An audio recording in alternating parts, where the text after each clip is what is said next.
इंदौर से एक मामला निकलकर सामने आया है। दरअसल थाना द्वारकापुरी में जनेश्वर ज्वेलर्स अहमदाबाद में के सेल्समैन रमेश काची निवासी अहमदाबाद में सूचना दिया कि ये 325 ग्राम सोने के ज्वेलर इंदौर में स्वर्णकार ज्वेलर्स द्वारकापुरी को देने आया था। स्वर्णकार ज्वेलर्स के संचालक द्वारा सोने के जेवरात प्राप्त कर लिए गए।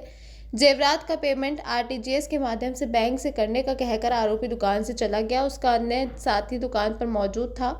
वहीं थोड़ी देर बाद आरोपी ने सेल्समैन को फ़ोन लगाकर कहा कि आरटीजीएस में कुछ दिक्कत आ रही है, आप बैंक। तब सेल्समैन रमेश कुमार उसके बताए अनुसार बैंक पहुंचा तो आरोपी वहां नहीं मिला। जब वह वापस दुकान पर पहुंचा तो दुकान पर ताला मिला तथा आरोपी के फ़ोन पर कॉल करने पर फ़ोन बंद कर लिया गया। इस संबंध में फरियादी रमेश ने थाना द्वारकापुरी पर संपर्क कर घटनाक्रम से अवगत कराया गया, जिस पर प्राथमिक जांच कर थाना पर अपराध क्रमांक 553 25 धारा 316 2 318 4 BNS पंजीबद्ध का विवेचना प्रारंभ की गई है। दो साथी बदमाशों को गिरफ्तार कराया, क्या नाम करके सामने किस प्रकार की धोखाधड़ी करी थी? 8 नवंबर को एक अपराध का प्रकरण सामने आता है। इसमें दो लोग नकली ज्वेलरी शॉप को दिखवा के लगभग 325 ग्राम की सोने को खरीदने का गलत प्रयास करके उसके बाद इनको नुकसान पहुंचा दिया था। इसमें घटना इस तरीके से है, इसमें दो आरोपी है। एक शशांक पिता संतोष कुमार सोनी है, ये रहने वाला है बजरंग चौक सुभाष नगर महोबा उत्तर प्रदेश का है। और दूसरा आरोपी का नाम है राहुल सोनी पिता छोटेलाल सोनी, रहने वाला है सन सिटी कॉलोनी छतरपुर का। ये दोनों आरोपीगण पहले ये लोग ज्वेलरी शॉप में काम करते थे। इन लोगों ने दोनों ने मिलकर प्लान करते हैं। इसमें राहुल सोनी है, ये एक दिन गुजरात अहमदाबाद जाता है। गुजरात अहमदाबाद जाके वहाँ पे जनेश्वर ज्वेलर्स है अहमदाबाद, वहाँ पे ये लोग जाके और एक आदमी राहुल सोनी जाके वहाँ पे उनको ज्वेलर्स के साथ उनको कॉन्फिडेंस में लेता है और कॉन्फिडेंस में लेके उनको 50,000 रुपए का पेमेंट करता है।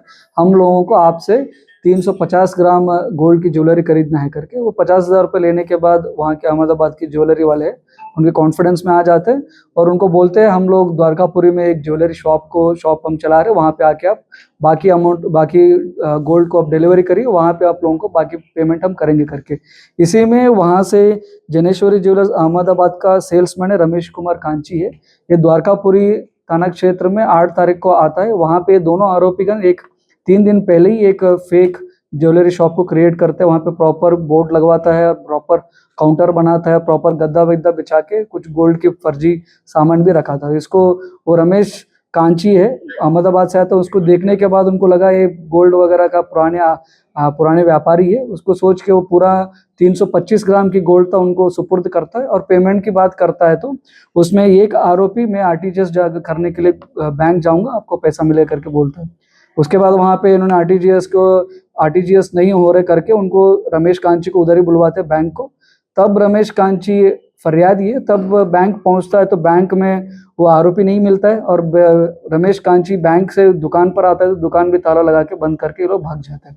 इस तरीके से ये दोनों आरोपीगण 325 ग्राम गोल्ड की मतलब लगभग 30 लाख से ऊपर के मशरूका को लेके ये लोग भाग जाते हैं। उसके बाद थाना प्रभारी द्वारकापुरी, एसीपी अन्नपूर्णा और हमारे एडिशनल डीसीपी जोन 4 के अंतर्गत इनकी लीडरशिप के अंदर एक प्रभावी टीम के गठित किया गया। उसके बाद हम लोगों ने विवेचना के संबंध में हम लोगों ने शुरू करते, उसमें पहले हमको 50,000 रुपये इन्होंने पेमेंट किया था, उसने यूपीआई के थ्रू पेमेंट किया था, उसके थ्रू हमको एक लिंक मिला। उसके बाद ये 3 दिन पहले दोनों आरोपीगण लोकल द्वारकापुरी का रहने वालों से एक घर को एक छोटा सा दुकान को किराए पे लिया था, उसमें भी इन्होंने कुछ डिटेल्स दिया था।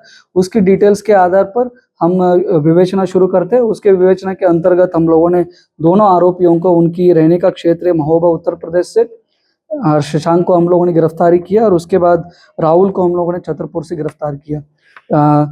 शशांक से हम लोगों ने 114 ग्राम का गोल्ड को रिकवरी किया, बाकी बचे हुए गोल्ड को राहुल से हम लोगों ने रिकवरी किया। तो शशांक पिछले कितने दिनों से इंदौर में रह रहा था? ये लोग पहले ही इंदौर में काम करते थे, उसमें ज्वेलरी शॉप में ये लोगों ने काम किया था, इसलिए इन लोगों को पता था गोल्ड की लेना देना कैसे रहती है। और गुजरात वाले कुछ टोकन अमाउंट पे ही ये लोग गोल्ड को सप्लाई करते हैं, टोकन अमाउंट से। इसीलिए ये लोगों ने प्लान करके पहले 50,000 रुपये इन्होंने पेमेंट किया है गुजरात अहमदाबाद वाले गोल्ड ज्वेलरी शॉप वालों से। उसके बाद उनको पता चला उन्होंने 50,000 रुपये में बाकी गोल्ड को ये लोग डिलीवरी कर लेंगे, इसलिए उन्होंने पहले ही काम करता था, उसकी वजह से ये लोगों ने ये प्लान की थी। टोटल मशरूक है 325 ग्राम सोना है और टोटल लगभग 30 लाख से ऊपर की ये सोना था। इन आरोपियों को पहले रिकॉर्ड है कुछ? अभी उसका चेक करवा रहे हैं, अभी को प्रकरण वगैरह नहीं मिला है क्योंकि पहले गोल्ड शॉप में काम करते थे, उसके वजह से ये लोगों को सब कुछ प्लान पता चला कैसे करना करके उसके बाद इन्होंने इस अपराध को गठित किया। करने का मुख्य कारण कुछ आर्थिक तंगी, अपने शौक को ऐसा कुछ? इनका दोनों ये बुजुर्ग परिवार सॉरी ये दोनों गरीब परिवार से है। इनका कोई ऐसा कुछ बड़ा प्रॉपर्टी वगैरह कुछ है नहीं है, इसलिए इन्होंने इन्होंने अपराध प्लान करके एक इन्होंने मशरूक का इनका पैसा कमाने का प्लान था इनका। सर इन्होंने जो दुकान